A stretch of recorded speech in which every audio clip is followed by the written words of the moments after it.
Hey guys and girls, welcome to another Sunday afternoon chat. A warm Sunday, a hot Sunday afternoon chat. It is 92 degrees here in southern Oklahoma. 92 degrees, May the 3rd, 3 degrees, 92 degrees. Isn't that amazing? Hard to imagine. You know, we went through about 6 or 7 weeks where it couldn't decide whether it still wanted to be winter or wanted to be spring, and then we had a beautiful week of spring, and then boom, right into summertime. I was at a place this week, I'll tell you about it in a minute, where it was 105 degrees when we went out turkey hunting. 105 degrees we went turkey hunting in the afternoon. You know, we normally have a real pretty spot behind us here in our ranch in southern Oklahoma, where we like to get a pretty deal behind the Sunday afternoon chats. A lot of times it's just the lake, which is the prettiest thing that I know of on the entire ranch. But this is not too pretty here behind us, but it will be. This is our new project at Twin Eagle Ranch. You think it looks like a garden? That's what it is. It's a garden. That's exactly right. And we're going to be following what we do on this, or what we don't do. I don't know what's going to happen out there. We've got a little start. We'll walk out there in a minute and look at that. But that's our garden. Apache's been working on that. You'll notice what we've done here on the fence.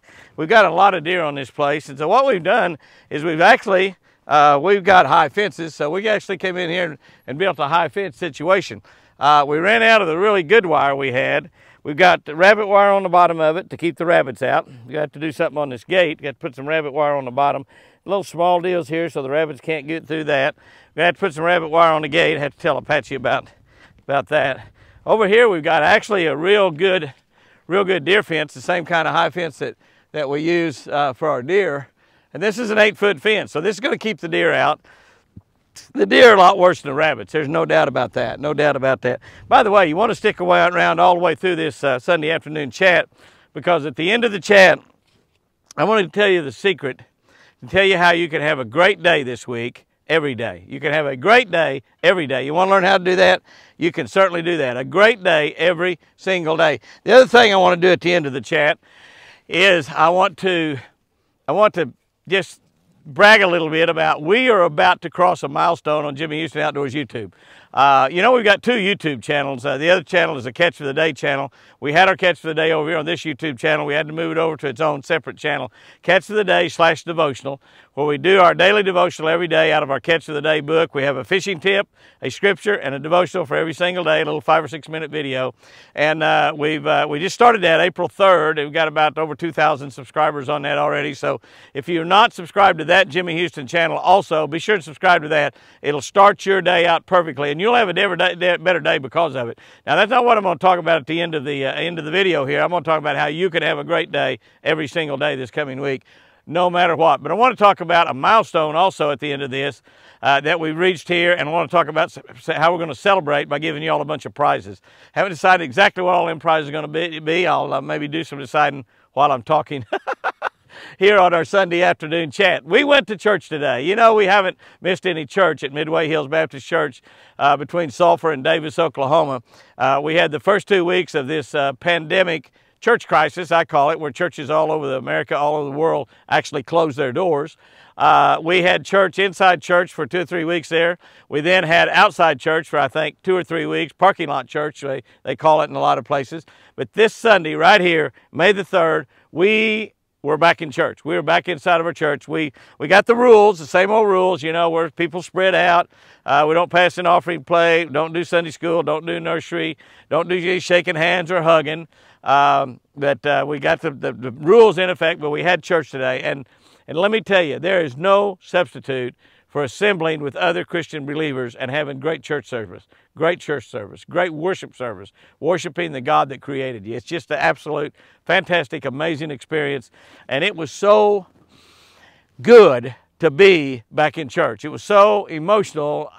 I just got overwhelmed a few times in there, listening to the same music we listened to outside and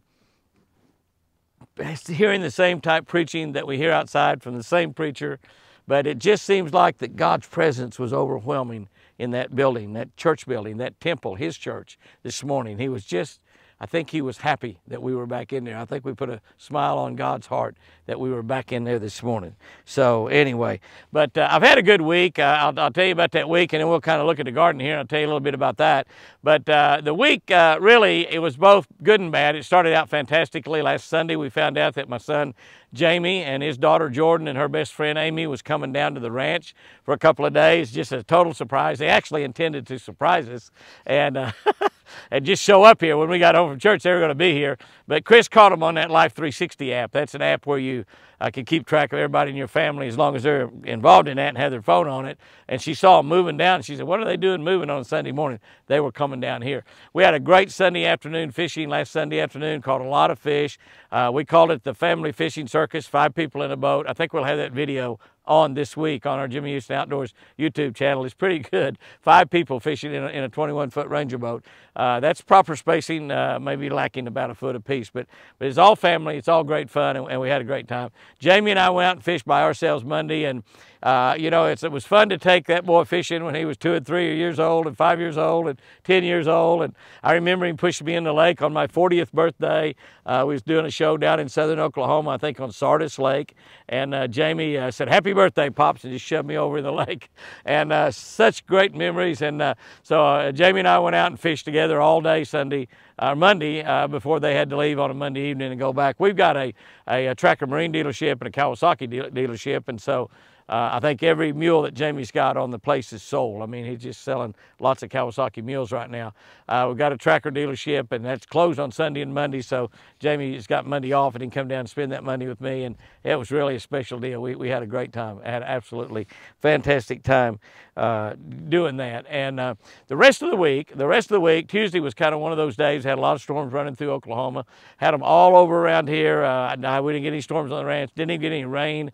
We've had 18 inches of rain here this year, but it is dry in a lot of places here on our ranch. It is soaking wet in a lot of places. And so I'm going to turn my sprinkler on this evening on the yard system, so we have yet to turn it on, and it's beginning to show. But the rest of the week was kind of, it was a disaster, but I'm going to tell you some silver lining in that disaster. We finally got to go turkey hunting. It's the first time since maybe in my mid-20s that I've not gone turkey hunting in April in the United States. I first started turkey hunting in Alabama back years and years ago, and once I turkey hunted one time, I was hooked. I've been doing it ever since. In some years, I will hunt several states and kill 10, 15, 17, 18 turkeys a year. This is the first year since in my mid-20s or maybe early 30s, that I did not go turkey hunting in the month of April. That's right, did not go turkey hunting in the month of April. Unbelievable. I think I did get to go like the last hour or so before dark. I went and sat in a little old place and didn't see any turkeys, but I think so. I did just barely get to hunt in April. But we've had this, whatever you call it, the forced quarantine or shelter in place or stay at home. I call it a government lockdown, where they pretty much made us stay. Now, a lot of people, particularly turkey hunters, didn't abide by that. They went turkey hunting anyway. I've got a lot of friends that's killed a lot of turkeys. One of my buddies has killed and been in on 10 turkeys this year. Now, he didn't kill all 10 of them, he told me, but he was with people and called turkeys in for people, and he's been in on and witnessed 10 turkey kills this year. He's a great turkey hunter. I'd mention his name. You all would know who he was, but he's been able to do a lot of turkey hunting. I've got some other buddies that have killed several turkeys and also guided people on turkey hunts and taken turkeys. There was a lot of guys that didn't go turkey hunt, but we just felt like with the fact that we're pretty well known around Oklahoma and Kansas and Arkansas and Missouri and all the places, Texas, that we hunt, that we probably should not be running around the country turkey hunting when we're not supposed to be. And we just didn't want to break the rules. And I guess I pat myself on the back for that and kick myself in the shin at the same time, because I did not get to turkey hunt. And so here it is, May 3rd, and I'll just give you a little hint about that turkey hunt I just went on this last week, where I hunted an evening, 2 full days, and another morning until noon. I catch nothing. I caught nothing. No, I had one tick stuck in my side. That was the only thing that I caught all week long there. But it was just it's a terrible turkey hunt. We get down there in the evening, we pulled out to this tank, which is called a farm pond in a lot of areas. It's a tank, a little body of water. There's a big longbeard there and 4 jakes. We saw those turkeys, and we went the next morning. got back at that same tank, and we saw those same longbeard and 4 jakes and a few hens way off out in the distance on the side of a hill, and we heard a total of 3 gobbles that morning. That was on a Thursday morning. Little did we know, we hunted until 12:30 that day, and then, no, we hunted until 11 o'clock that day. We went and drove over an hour to another place over down a place called Turkey, Texas. Turkey, Texas. We were hunting near Silverton, Texas, which is in the Texas Panhandle.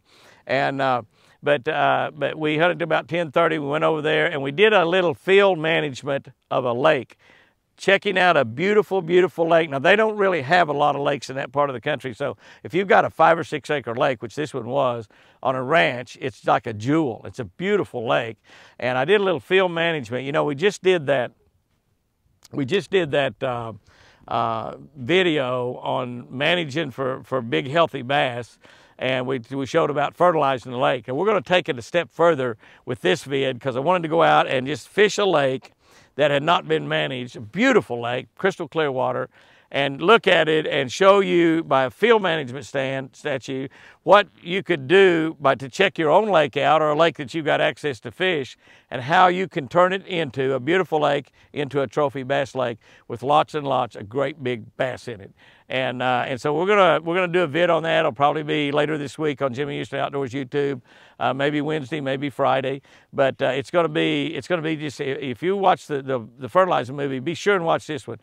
We did catch a lot of fish in that, but we're gonna talk about the things specifically you would do to that specific piece of water to make it better. But it will correlate with a lot of the water that you may have on your farm or ranch, or that you may have permission to fish on somebody else's, and it'll just give you some ideas and some tips and hints about how to manage for big, healthy bass.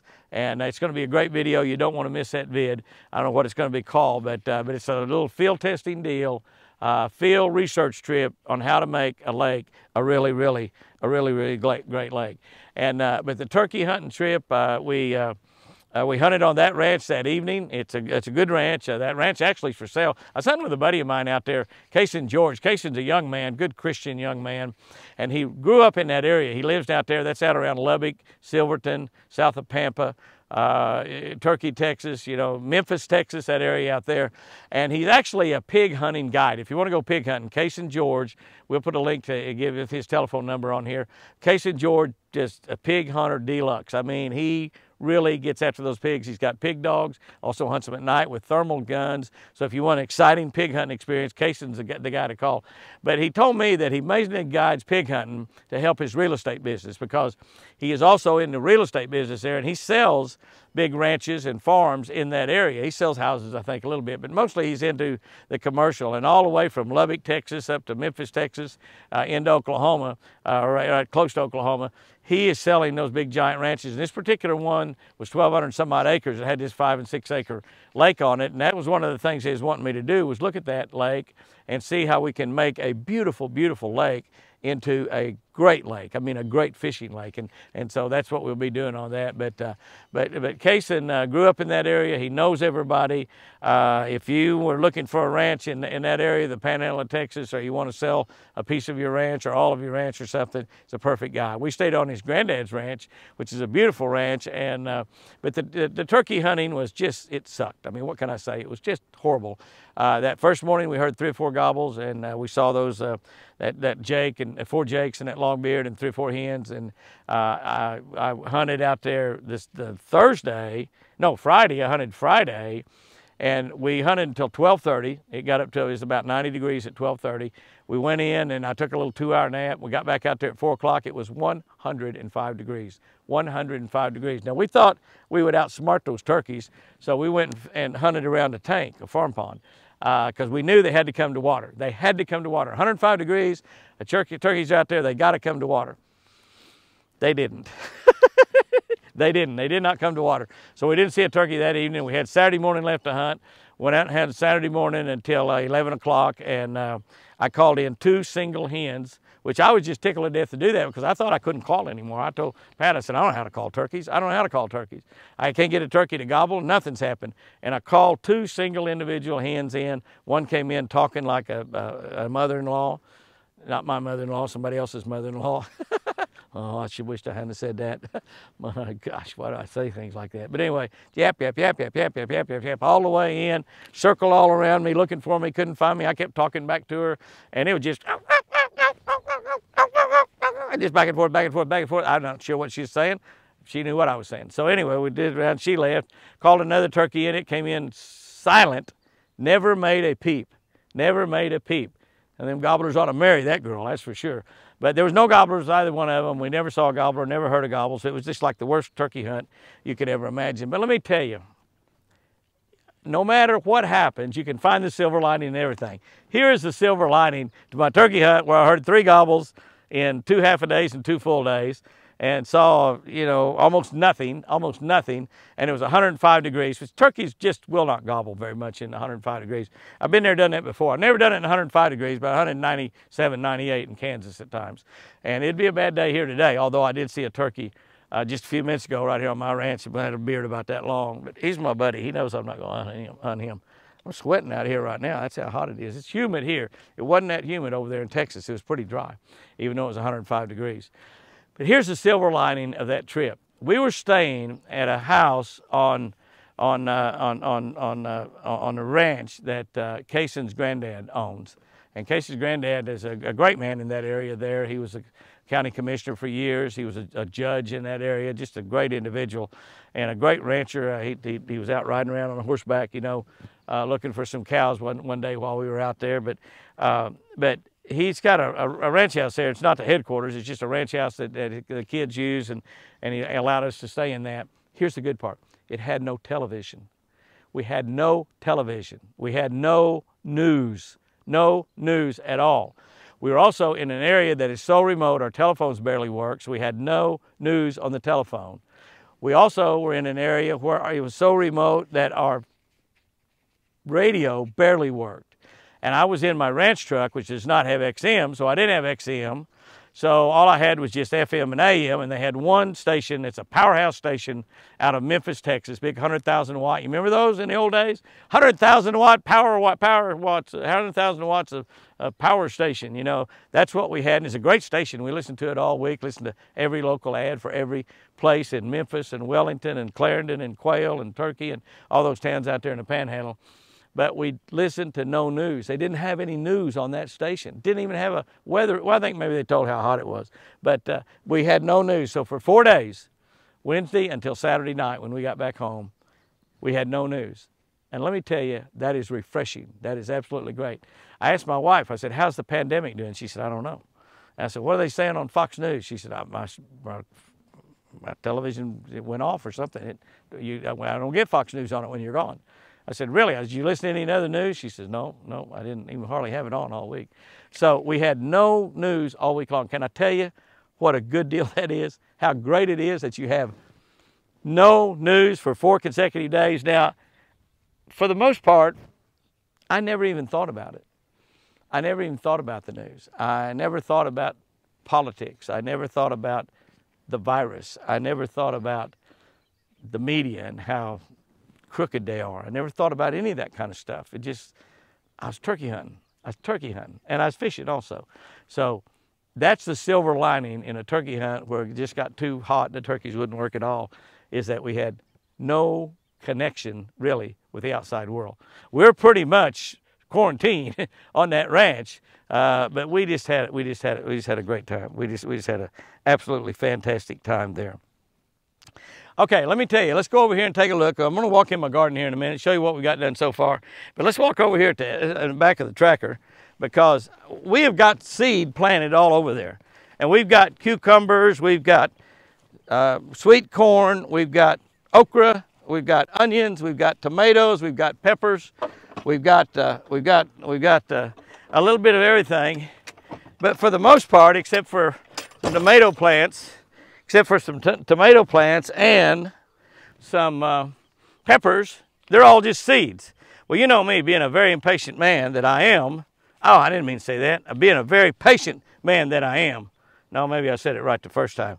I decided that, you know, I want to see something sticking out of the ground in my garden. So I went by Walmart's and we bought, these are actually all mixed up there, but they come like 2, 4, 6, 1, 2, 3, 4, 5, 10. So I got like Some of them only got, I thought they had 8. I should have got the bigger size ones. That's 10 in that one. So I guess I got 16. I got 26 more plants here. And we got a little bit of everything right over here. We got different brands of solar fire tomatoes right there. That's supposed to live in real high temperatures, which we have right now. A park swapper. I thought that said Parker after my buddy Hank Parker. So a park swapper, that's what that tomato is. Get off of there, bug. Get on with my tomatoes. That's another park swapper I've got over there. But I got quite a few more tomato plants. I want to have about probably 25 tomato plants altogether. I've got green okra right there. I got some cantaloupe. See what they do? They put a picture of it there so you can see what they look like. I don't know what that one is over there. That's an heirloom tomato over there. I got cantaloupes. I got sweet peppers, crimson sweet watermelons, icebox watermelons, cucumber plants. That's a couple of cucumber plants back there. Over here in this one, I've got more tomato plants. Looks like maybe that's all tomato plants. That's a variety, 3 or 4 different kinds of tomato plants. We know almost nothing about gardening. I got a buddy of mine over here, Daniel Arms, and his son Houston, and they've got a greenhouse. And Chris wants a greenhouse. She wants a greenhouse. I mean, that's what she's wanting. She's wanting a greenhouse. And so I want to get her a greenhouse. She wants a greenhouse. I'm going to get her a greenhouse. That kind of reminds me of, we got green on our roof buildings and green all over on our ranch. Chris said we got too much green around. We got green roof on our log house. Our buildings are green. I remember one time back years ago, when we lived over in our other house, that she had an old guy come to the door one time, and he knocked on the door and he asked her if he could do some work around the house for something to eat. And that's very unusual. We live out in the country, and that doesn't happen very often. I guess that happens in cities a lot. But Chris said, "Well, I'll just give you something to eat. I'll give you some sandwich and a drink and potato chips and stuff." And he said, "No, ma'am." He said, "I don't take handouts." He said, "I like to work for whatever I get." And she said, "Well, I'll be happy to fix you lunch. We don't mind feeding you at all. We feed all the neighbor kids and everything, and I don't mind feeding you." And he said, "No, ma'am, I just got to work." And so she said, "Well, I tell you what, just hang on here so a minute." She went over and she got a paintbrush. She got a paintbrush and she got some a can of green paint. And she said, "If you'll go around to the back of the house there and paint the porch green." And he said, "Okay, I will." And she said, "Let me fix you something to eat first. And then when you come back, I'll give you a piece of cake and some ice cream." And so she gave him the paint, and he went over, and he wasn't gone all that long. She said maybe about an hour and a half or stuff. And he come back around, and he said, "Well, ma'am," he said, "I'm finished." And she said, "Okay, I'll get you that cake and ice cream." Cut him a big old piece of chocolate cake and big old piece of cake, put 4 or 5 scoops of Bluebell on there, and carried out to him. And boy, he was so appreciative of that.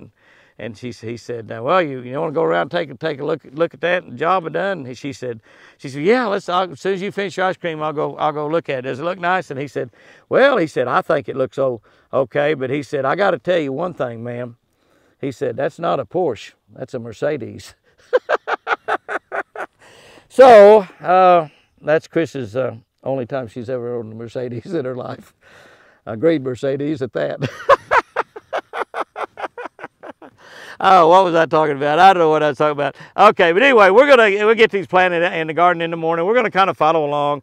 I've been talking to Daniel, and Daniel got something like he called an RCBS grant or something to help him buy that. If you donate some of your fruit and vegetables to charity, or if you sell them, you can get a little grant to help you build a greenhouse. So what we're going to try to do is we'll do that. We like giving stuff to charity, and we certainly probably won't sell any fruit, but we would like to grow some carrots. I like to grow some carrots for Milburn and Lucy.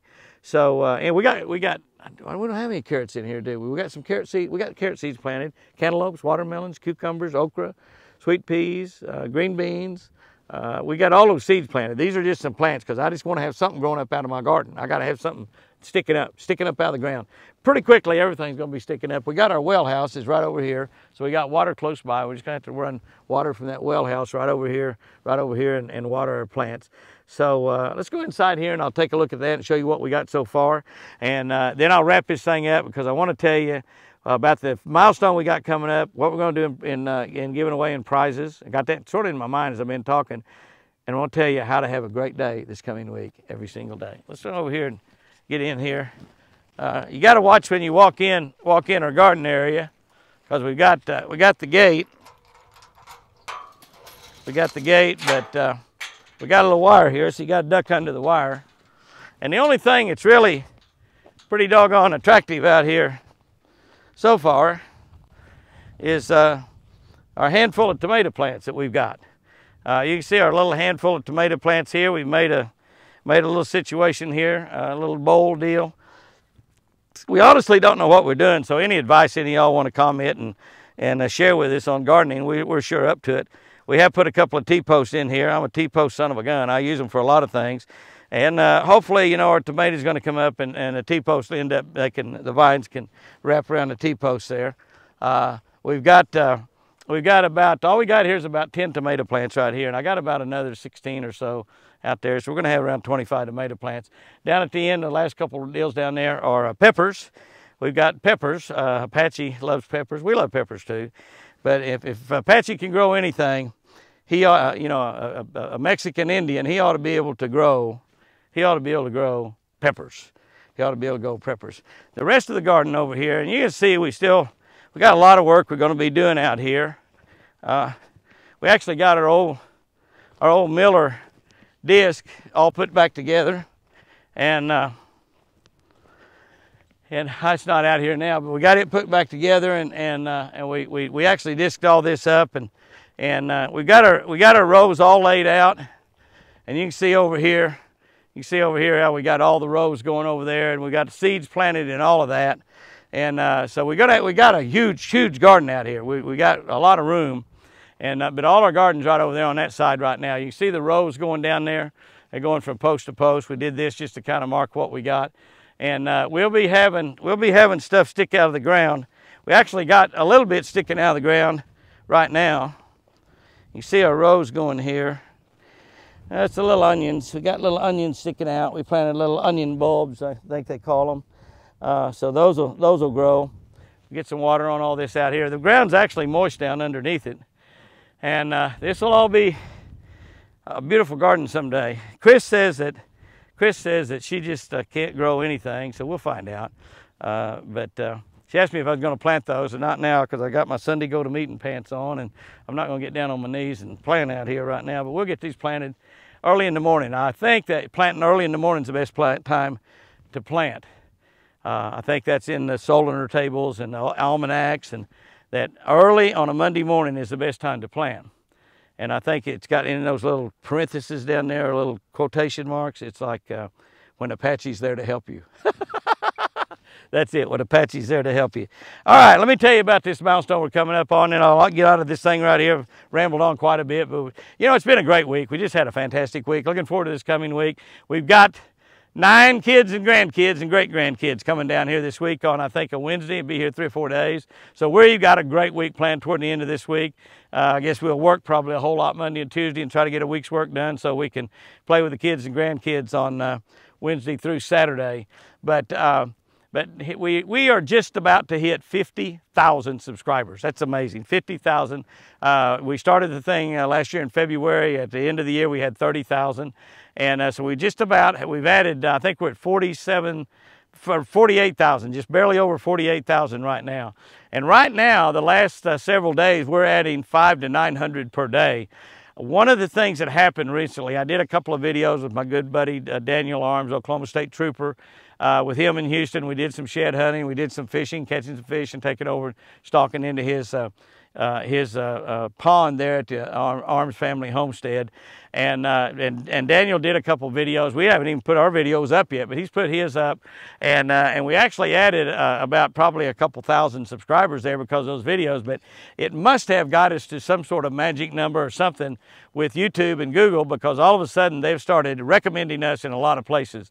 And we've been getting from 500 to 900. I think in the last 4 days we've added over 2,000 subscribers. So we're 48 something right now, over 48,000. And so we're probably going to roll to 50,000 this week. I sure hope so. So to celebrate that, I want to give away some prizes, and I want to give away at least 50 prizes. Give away for 50,000, you got to give away at least 50 prizes. I don't know exactly how I'm going to do it. but I'm going to tell you how you can win. But I'm going to give away some Jimmy Houston sunglasses, $30 sunglasses that we sell for $19.95. I'm going to give away some Catch of the Day daily devotional books that we read our daily devotional from every day on our Catch of the Day channel. I'm going to give away some Jimmy Houston t-shirts, the most comfortable t-shirt you will ever put on. I'll probably give away some High Seas fishing line. I'll give away probably some American original fishing lures. I haven't talked to either one of those companies. If I have to, I'll take some out of my personal stock. I don't know what else I might give away. I'll look around and see what I can find, but I'm going to give away at least 50 prizes. If you want to win one of those prizes, here's how you do. Just comment on any of our videos this week and just write down like lures, or write down sunglasses, or write down Catch of the Day, or write down fishing line, High Seas fishing line, or High Seas, either one. Or write down, you know, any of those things I'm giving away. Just write down, and if you win something, that's what you'll win. So we'll look in there and randomly choose those winners. And if they've got down fishing line, that's what we'll do. We'll send you a spool of fishing line, and we'll probably contact you and find out what pound test you like too. We'll try to send you the fishing line, the pound test that you like. It's a great High Seas fishing line. It's American original crankbaits, or maybe an RC sticks or Ricky Clun bait, something like that. But we're going to give away 50 prizes. We'll give away at least 50 prizes during that to celebrate the 50,000 subs on Jimmy Houston Outdoor YouTube. A lot of y'all share these videos with your friends, and that's how we've got there too. Share them with everybody you can. We've gone from 30, we've gone from really I think 39,000 the end of March to 48,000 in just the last few days. In April, you know, in April, it's 6,500 in April, and then another couple thousand. So we've added about 8,000 or 9,000 in the last 4 or 5 weeks. So it's really jumping and going now. We're working really hard on this, spending a lot of time, a lot of money on this YouTube channel, because we want to grow it up into one of those mega channels that's reaching 1 million folks or so, because we want people to catch more fish, have more fun out there fishing. Okay, here's the deal I wrote down on the top of my little cheat sheet right here: how to have a great day every day this coming week. Every day, no matter what happens, no matter the circumstances, no matter the problems, no matter what happens this week, you and me, we can have a great day every single day. And here's how we do it. We make it our primary goal when we get up in the morning to praise God. That's right. Praise the God that made you. Praise the God that hung the sun, the moon, the stars. Praise the God that created the ground. Praise the God that created you and me. And praise Him throughout the day. Make it your priority. You might get those little yellow stick-it things. Stick one on the dash of your truck, or if you drive around much, stick it on your refrigerator. Praise, praise, praise. Now, you don't have to fall down on your knees and throw your arms up to heaven praising God. You can if you want to. That might be a good way to do it. But just you can praise Him inside. You know, some little something happens when you get up in the morning. If you get up in the morning, if you wake up and you open your eyes, you're breathing, thank you, God, for giving me another day. When you get up and you go in there and you have your first cup of coffee, thank you, Lord, for that great cup of coffee. Do that throughout the day, and I promise you, nothing can mess you up. Nothing can mess you up, because, you know, God's up here going, whoa, oh, you're welcome. Whoa, you're welcome. Whoa, oh, He's on a praise deal. Man, He is praising me every time He turns around. And whoa, and so if something bad starts to happen, He goes, oh, I ain't letting that happen to him. Not letting that happen to her. Not letting that happen to that couple right here today. Not them. They've been praising me all day long. And make that your point every single day to praise God, praise God, praise God as much as you possibly can. Little inside is thank Him, thank Him, thank Him, thank you, thank you, thank you. A lot of you have lost your job and are going back to work. Thank Him for that. Probably already doing that. A lot of you lost your job. You're waiting on another one. Thank Him that He's working out there to get you a new job. A lot of you maybe had the virus, or maybe had friends or family or relative that's had the virus. Maybe even you've lost someone in the virus. Thank God for protecting you throughout the virus. You know that I've trusted God completely through all of this. I've tried to play by the rules. I've been called stupid. I've been called a moron. I've been called an idiot. I've been called a lot of things on there. And it's all right, you guys, because all of y'all that have done that, it's not the first time somebody's ever called me those names, so I don't even worry about it, because it's all true. I am all that, so it doesn't bother me. But not afraid to die, and I'm certainly believing that God's going to take care of me. God's got a planned time for me to die. If it's of this virus, He already had that plan a long time ago, before you and I ever heard about a virus. But I think He's got it planned sometimes after I'm 95 years old. If you hear that I've died before I'm 95, you say, you know, That came as a surprise to him. Guys and girls, go out there and have you a great week this week. Have you a great day every day. I've told you how to do it. I'm going to work on that myself because in the hustle and bustle of our daily lives, it's real easy to forget God. Don't. Remind yourself, praise God. Remind yourself, praise God. When you praise God, the blessings are going to flow down more than you can ever imagine. And you will have a great day every day. Guys and girls, I love you.